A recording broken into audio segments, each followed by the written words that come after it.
you're on YouTube, right? I assume that means you take up a lot of information that you find. You are an information enjoyer, otherwise you wouldn't be here.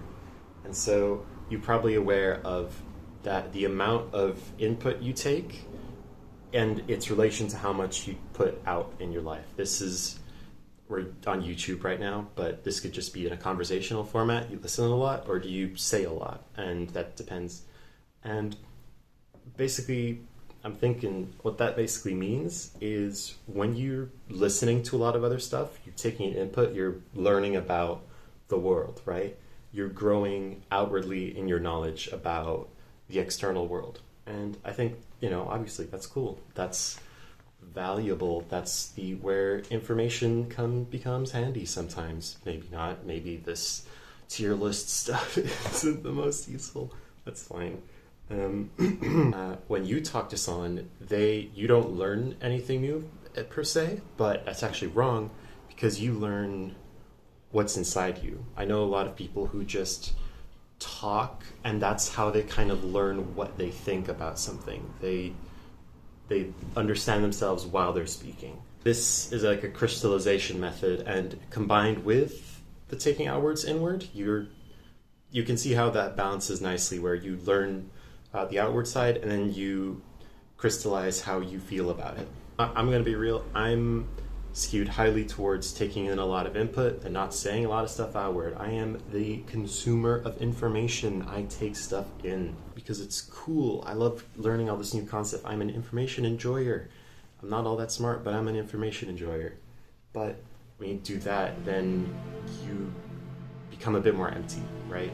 You learn a lot about this other stuff, but you as a person are more empty, which is unfortunate because you are you, and you're never going to stop being you. So you gotta be more conscious. You gotta take care of yourself.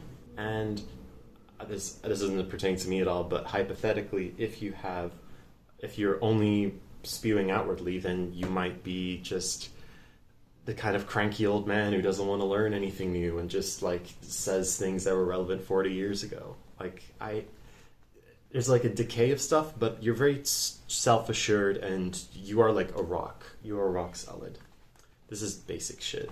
The outward part requires also taking up space with other people. So what I'm doing right now, I'm taking up space in the psychic landscape of whoever's watching this. This doesn't come naturally to me. I'm trying to expand the goals of what this is to try and do that more. Hi, I hope you're okay having me here.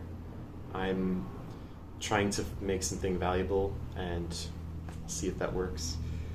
And while I'm here, I'll give you something. Maybe this helps. I found that if you are very inwardly inclined, and you are artistically inclined as well, I think the best way to utilize this dichotomy is to take a lot in and explicitly use that in your output. Be inspired by the things that capture your attention. And this sounds obvious, duh, right? You might feel like it might be derivative if you do that, but it's not. You're just being inspired. I was obsessed with religion and the Bible recently, and I decided I'm going to make a game about that. And I did, and something came out of it that I don't think I would have otherwise made, because my internal input was soupy with that, so I souped outwards. I make a lot of these types of frameworks. I'd love to make a social or life simulator with this. I think that'd be cool.